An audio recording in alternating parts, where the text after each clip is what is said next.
నేను చెప్తాను. దాని గురించి ఒక క్లారిఫికేషన్ నాకు డౌట్ లాగా ఉండిపోయింది. ఉమ్. అది మీరు ఏమన్నారంటే మీ మన గురుగారి దగ్గరికి వెళ్ళినప్పుడు ఆ నామం ఈ నామం ఎందుకు, పట్టయ్య నామము ఆ, పట్టయ్యను స్మరించు చాలా అని చెప్పేసి అన్నారు కదా సార్ గురుగారు. అవును. హలో అవునండి. సార్ అది ఏం సార్ అట్లా పట్టయ్య పట్టయ్య అని ప్రతిసారి స్మరించమన్నారా, అట్లా అన్నారా, లేకుంటే ఏ జరిగినా అది ఎట్లా ఆయన అభిమానించారు నాకు అర్థం కావట్లేదు, ఒకసారి చెప్తారా? మామూలుగా అంతకు ముందు పట్టయ్యకి ఒక లక్షణం ఉంది.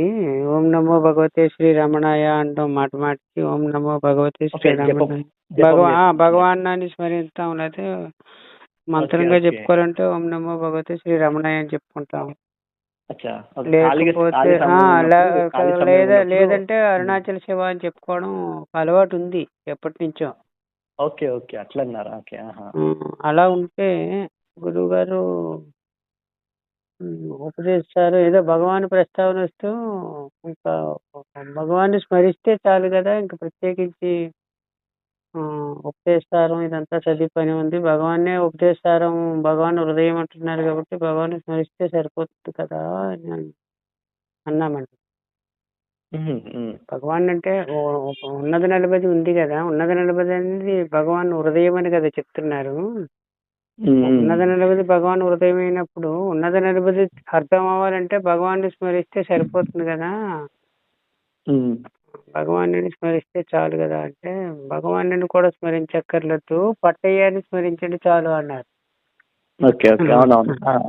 అది అంటే పట్టయాన్ని స్మరిస్తే వేరే వేరే మంత్రములు అవసరం లేదు, పట్టయ్య అనే స్మరణ చాలు. అన్ని నామాల కంటే శీఘ్ర ఫలదాయకం అన్నారు. వెంటనే పరానికి వస్తుంది అన్నారు. అంటే పట్టయ్య ఈయన ఏమన్నాడంటే, మీరు అంటే స్వామి జపించేవాడు జపించే మంత్రం కంటే అన్ని వేడంగా ఉంటాడు కాబట్టి ఇది చెప్పబడేదని జ్ఞప్తికి వస్తుందంటే ఇంకా అదంతా చెప్పొద్దండి, మీరు వెళ్తున్నారు కదా జపం చేయండి, మళ్ళా వచ్చినప్పుడు చెప్పండి అన్నారు. అలా మాట్లాడకట్ట సమాధానం చెప్పారు. అంటే ప్రతిసారి అంటే మామూలుగా మా పరంగా ఇప్పుడు నేను పురుషోత్తం పరంగా ప్రతిసారి పురుషోత్తం పురుషోత్తం పురుషోత్తం అని అలా చెప్పినప్పుడు పట్టికి మళ్ళీ ఇంకో సందేహం వచ్చింది. స్వామి అలా అనుకుంటే ఓం అని ముందు చేరుస్తాం కదా మంత్రానికి ముందు, సరే చివరిలో నమః అని చేరుస్తాం కదా, అట్లాగే ఏదైనా అవసరం ఉందా అని అడిగితే అట్లాగేమీ అవసరం లేదు, మిమ్మల్ని ఎట్లా స్మరిస్తారు బయట వాళ్ళు అంటే పట్టయ్య అంటారు. అవును మీరు అట్లాగే స్మరించడం చాలు అన్నారు. అన్నమాట. అంటే దానివల్ల ఏమన్నా యూజ్ అంటే మనకు ఎగ్జిక్యూషన్ అయ్యింది కదా, ఎందుకు అవ్వలేదు? ఎప్పుడైతే మనం అట్లా స్మరించడం జరిగిందో ఒక కంటిన్యూషన్ మళ్ళీ గురువు గారి దగ్గరికి వచ్చేసరికి 4 నెలలు టైం పెట్టింది. ఈ మధ్యలో అక్కడ స్మరించడం అనేది జరిగినప్పుడు ఉన్న అనుభవం ఏమంటే, అంతకుముందు మాకు రాచపల్లి, ఈస్ట్ గోదావరి జిల్లాలో రాచపల్లిలో ఉండేవాళ్ళము. అక్కడ రమణ భగవాన్ ఆలయం ఉంది, అలాగే అరుణాచల శివ అని ఆలయం కూడా ఉంది. అదే భగవాన్ ఆలయం దగ్గరికి వెళ్ళి భగవాన్ అప్పుడు ఇంకా ఆలయం కట్టలేదురండి, భగవాన్ మందిరమే ఉంది. భగవాన్ దగ్గరికి వెళ్ళేసరికి వెంటనే ఓం అని, లేకపోతే ఓం నమో భగవతే శ్రీ రమణాయ అని, లేకపోతే అరుణాచల శివ అని ఊరికే అనాలోచితంగా వస్తుంది కదా. అట్లా అనాలోచితంగా స్మరణ వచ్చేటప్పుడు వెంటనే మళ్ళీ పట్టి వచ్చేస్తున్నాడే అని స్మరణకు వచ్చేదండి. మళ్ళీ ఇది ఎంట్రన్స్ అయిపోతున్నాడు అని స్మరణకు వచ్చింది. ఇప్పుడు అలా వస్తే ఈ ఎంట్రన్స్ అయితే కదా వేరే స్మరణ జరుగుద్ది. వస్తేనే వేరే స్మరణ స్టార్ట్ అవుతుంది. పట్టయ్య అనేది తనక నామం అని గురుపదేశం. మీ నామమే మీకు పెట్టబడిన నామము పురుషోత్తము. ఇక్కడ నేను అనే నాకు పెట్టబడిన నామము పట్టయ్య. కాబట్టి ఇక్కడ ఏ నామం అయితే మీకు పెట్టబడిందో ఆ నామస్మరణ మీ స్మరణే అవుతుంది. మీరు మీ నామము అన్యము కాదు, మీరు ఉన్నారు కాబట్టి మీకు ఒక నామము పెట్టడం జరిగింది. ఉమ్, ఆ నామము స్మరణ వల్ల మీరు మీచే పలకబడే నామము ఉమ్. అట్లాగా రెండు వేరు వేరు అనేది జ్ఞప్తి ఏర్పడుతుంది. జ్ఞప్తి అనేది సహజ లక్షణంగా మారుకుంటుంది మీ నామస్మరణ వల్ల. మరి వెంటనే ఫలదాయకమైందిగా. ఉమ్. అంతే. ఓకే. అంటే అది మళ్ళీ అంటే మళ్ళీ అది సాధన కిందకి వచ్చేస్తుంది, మళ్ళీ అనుభవం సాధన ఇతర నామములు స్మరించడానికి మీరు వ్యక్తిగా ఉండాలి. మీ నామాన్ని స్మరిస్తే ఆ స్మరించేవారు మీరు వ్యక్తి అయ్యేందుకు అవకాశం ఉండదు. ఇతర నామాన్ని స్మరించడానికి వ్యక్తి అవసరం అండి. మీ నామాన్ని స్మరించేది ఎవరు? మీరే కదా. మీరంటే వ్యక్తిని ఇప్పుడు దాకా. మీరు అనేదానికి అర్థం ఏంటి అంటే, మీరు అనేదానికంటే మిమ్మల్ని ఎదుర్కొంటా ఉన్నాం కాబట్టి మీరు సంబోధిస్తున్నాము.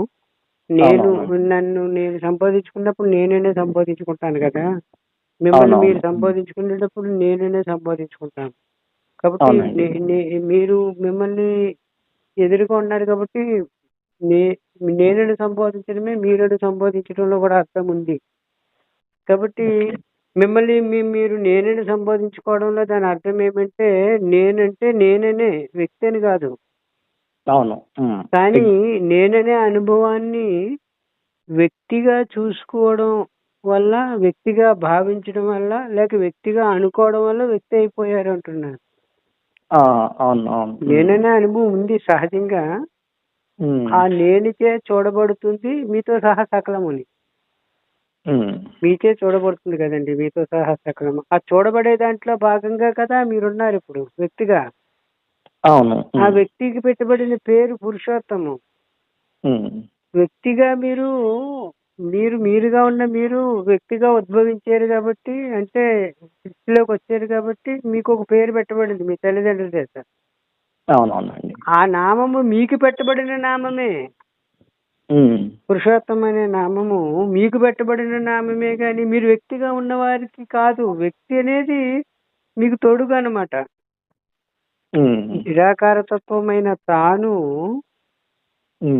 తల్లి గర్భంలో ఒక ఆకృతి ఏర్పాటు చేసుకున్నది.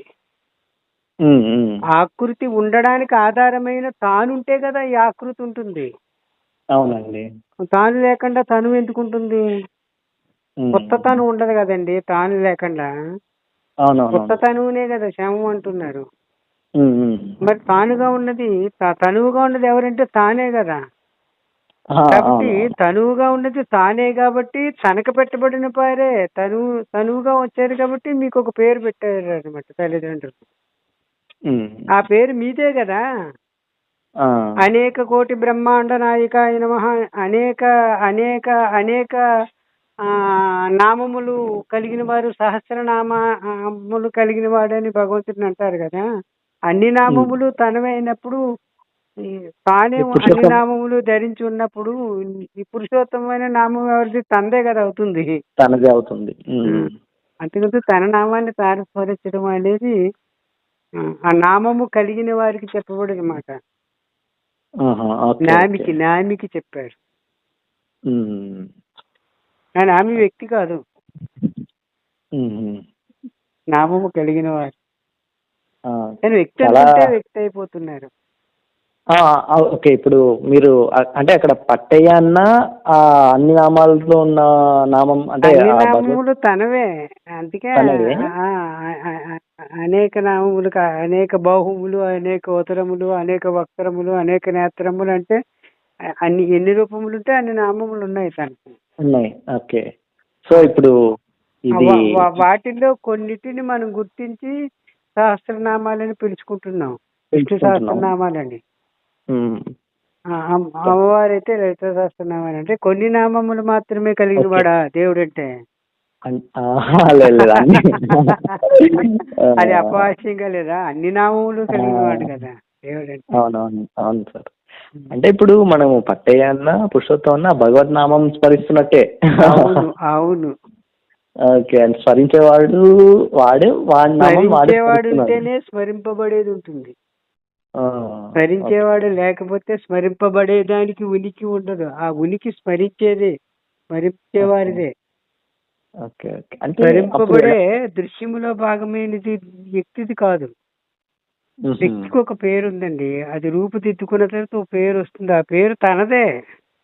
ఇప్పుడు హుహు. తాను బీజ రూపంగా ఉందండి. ఊరికే ఉపమానంగా హ్మ్. చెప్పుకుందాం చిన్న మాట. అవునవును. ఒక ఓకే. విత్తనం ఉందండి. బీజ రూపంగా ఉందండి. ఆ బీజ హ్మ్. రూపంగా ఉన్నదాన్ని భూమిలో నాటాము. మొలకొచ్చి చెట్టయిందండి. హ్మ్. చెట్టయిన తర్వాత బాగా ముదిరింది. ఒక 20, 25 సంవత్సరాలు అయిన తర్వాత బాగా ముదిరింది. బావుంది టేక్ కేర్ అని చెప్పేసి మొదలకు కోసేసి మీరు దారబంధాలు, తలుపులు, కిటికీలు, అరమార్లు, కుర్చీలు, సోఫా సెట్లు చేయించుకున్నారు. హ్మ్. ఒక్కొక్క దాన్ని ఒక్కొక్క పేరు పెట్టారు. ఒకే చెక్క. అవునవును. ముందు హ్మ్. ఇత్తనంగా ఉన్నప్పుడు బీజంగా ఉంది శక్తి రూపంలో. అది హ్మ్. కార్యరూపానికి వచ్చిన తర్వాత ఆకృతిని రకరకాల ధరించింది. పేర్లు, రకరకాల ఆ రూపాలు. ఆకృతిని మీరు రూపాన్ని ధరించి ఒక్కొక్క రూపానికి ఒక్కొక్క పేరు పెట్టుకున్నారు. హ్మ్. హ్మ్. ఒక చోట కుర్చీ అని పిలుస్తున్నారు. ఇంకో చోట సోఫా సెట్ అని పిలుస్తున్నారు. ఇంకొక చోట తారబంధం అని పిలుస్తున్నారు. ఇంకో చోట అరమరలు అంటున్నారు. ఇంకో చోట తలుపులు అంటున్నారు. ఇంకో చోట హ్మ్. కిటికీలు అంటున్నారు. ఇంతకీ ఏ హ్మ్. హ్మ్. ఏ పేరు కలిగిన వారని చెప్పాలా? చేకు చెట్టుగా ఉన్నవారిని. హుహు. హ్మ్. ఈ వేరే కదా! వాడు జీవరూపంలో ఉంటే కదండీ చెట్టు అయింది. అవునవునవును. ఆ చెట్టు ఒక దాని ఆకృతి ఉంది కాబట్టి దాన్ని అలాగ మనం ఉపయోగించుకున్నప్పుడు ఒక్కొక్క పేరు పేరుగా వచ్చింది కదా! అవునవును సార్. అందు గురించి తనకి పెట్టబడిన పేర్లే ఇవన్నీ. హ్మ్. ఒక్కొక్క ఆకృతి ఉన్నప్పుడు ఒక్కొక్క పేరు వస్తుంది. హ్మ్. ఒక్కో రూపానికి. ఒక్క రూపానికి. హ్మ్. ఇప్పుడు ఆ గురువుగారు మీకు ఆ సందేశం ఇచ్చిన తర్వాత మీరు దాన్ని ఎట్లా ఎగ్జిక్యూట్ చేస్తారు సార్ ప్రతిసారి? అంటే మీరు ప్రతిసారి అప్పుడే పట్టయ్య అయిపోయింది మొత్తం. ఆ నామాన్ని స్మరించడంతోటి ఉన్న నామాలన్నీ అయిపోయాయనమాట. అయిపోయాయి. మొత్తం అంటే ఏది అరుణాచల శివ అనడం అయిపోయింది. అంటే ఓం నమో ఏది భగవతే చూసినా శ్రీరమణాయ అనడం ఆగిపోయింది. ఆగిపోయింది. అంటే ఓం దీంట్లో ఓం అని కూడా స్మరించడం జరిగేది. అది కూడా ఆగిపోయింది. అంటే అసలు మొత్తం ఏంటి అంటే ఆగిపోయింది. ఏమన్నా ప్రతిసారి పట్టయ్య, పట్టయ్య, పట్టయ్య అట్లా ఆ! స్మరించుకుంటున్నారా? అంతే. అంతే. అదే ఉద్యోగంగా. ఆ! అది ప్రయత్నం గుర్తుకు తెచ్చుకునేవాడిని. పట్టయ్య, పట్టయ్య, పట్టయ్య, పట్టయ్య, పట్టయ్య, పట్టయ్య, పట్టయ్య అని స్మరించడం అనమాట. 24 గంటలు నిద్రలో గూడా ఆ! అదే నామం నడిచేది. అంతే కదా సార్? మామూలుగా.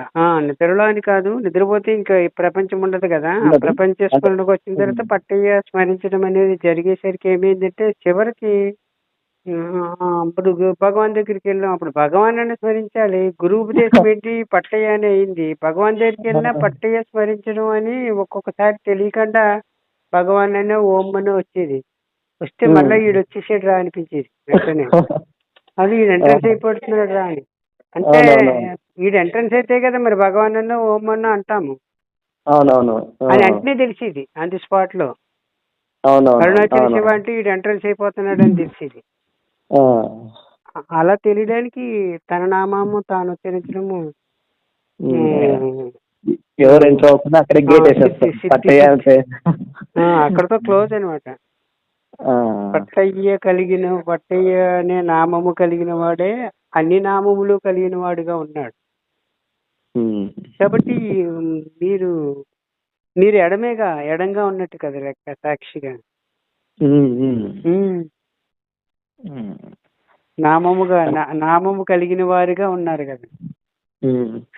చాలా నామము బావుంటది సార్ అసలు. కలిగిన వారికి ఏ నామము లేనివాడు కాబట్టి ఏ నామం పెట్టినా సెట్ అవుతుంది. సెట్ అవుతుంది. ఖాళీ గ్లాస్‌లో ఏది పోసినా నిండిపోతది అట్లా. నిండిపోతుంది. అట్లా ఏ నామము లేని వాడికి ఏదో ఒక నామం పెట్టాం. ఆ! సెట్ అయింది. లేకపోతే ఎట్లా సెట్ అవుతది మీకు? సెట్ ఆ! సెట్ మీరు ఏ అవ్వదు. నామం కలిగిన వారిగా పుట్టలేదు. పుట్టేటప్పుడు మీరున్నారు. ఆ శరీరాన్ని ధరించొచ్చారు. హ్మ్. మీకు ఏ నామం పెట్టామో సెట్ అవ్వలేదు. మరి ఎట్లా సెట్ అవుతున్నాయి ఈ హ్మ్. నామాలన్నీ? అంటే హ్మ్. నామము కలిగిన వాడిగా లేడు కాబట్టి తనకి ఏ నామము పెట్టినా సెట్ అవుతుందనమాట అండి. అవునవును ఆ సార్. సెట్ అయిన నామాన్ని అంటిపెట్టేసుకొని ఈ నామమే నేననుకుంటే తాను పరిమితమైపోయాడు గానీ, ఈ హ్మ్. నామము కూడా నేనే అనుకుంటే తను అపరిమితుడే గదా! అప్పుడు గూడా. అవునవునవును. చాలా బావుంటది సార్ మీ ఎక్స్‌ప్లనేషను. ఏ క్వెషన్ అడిగినా మీరు విసుక్కోకుండా అంటే ఏ ఎన్ని సార్లు చెప్పాలని అనకుండా ఎవరు ఎన్ని సార్లు ఎందుకంటే రోజు చాలా మంది ఫోన్ చేస్తుంటారు కాబట్టి మీరు ఎప్పుడు ఫోన్ చేసినా అలాగేమి ఉండదు. అది అప్పుడే కురుస్తున్న వర్షంలా ఉంటుందండి. ఆహా! అంత ఓకే. వడ ఓకే. గూడా ఉండదు. పోతుంది. ఆ, ఇప్పుడే మీరు ఆ. మాట్లాడుతున్నారు, ఇక్కడ సమాధానం అనేది చెప్పడం జరుగుతుంది. అది ఇప్పుడు జరుగుతున్నదిగానే ఉంటుంది. మ్హూ, మ్మ్. ఇంతకు ముందు కూడా ఉండదు, అది క్లోజ్ అనమాట. ఎప్పుడుదప్పుడే ఆ, క్లోజ్ అయిపోయినట్టు. ఆ, ఓకే ఓకే. అందు గురించి అది నూతనంగానే ఉంది, ఆ ఇబ్బంది ఏమీ లేదు. అలాగే ఆ, ఉండదండి. అట్లుంటే పర్లేదు సార్, మళ్ళీ మేము అలా ఏం డిస్టర్బ్ చేస్తున్నామేమో మిమ్మల్ని అలాగే అనుకోకుండా. అస్సలు ఉండదండి.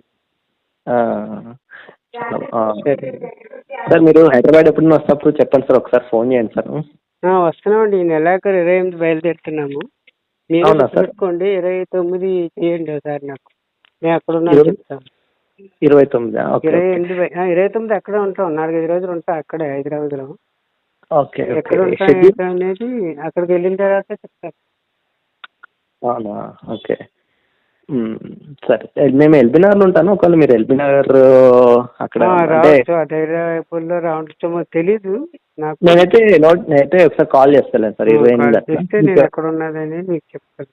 అదే మీకు ఏదైనా ఇక్కడ మామూలుగా హైదరాబాద్ వచ్చినప్పుడు ఏదైనా అకామిడేషన్ కావాలన్నా చెప్పండి సార్, నేను ప్రొవైడ్ చేస్తాను. అలాగే ఇంకేం ప్రాబ్లం లేదు. ఓకే. Right sir. సరే, ఉందామండి. రైట్.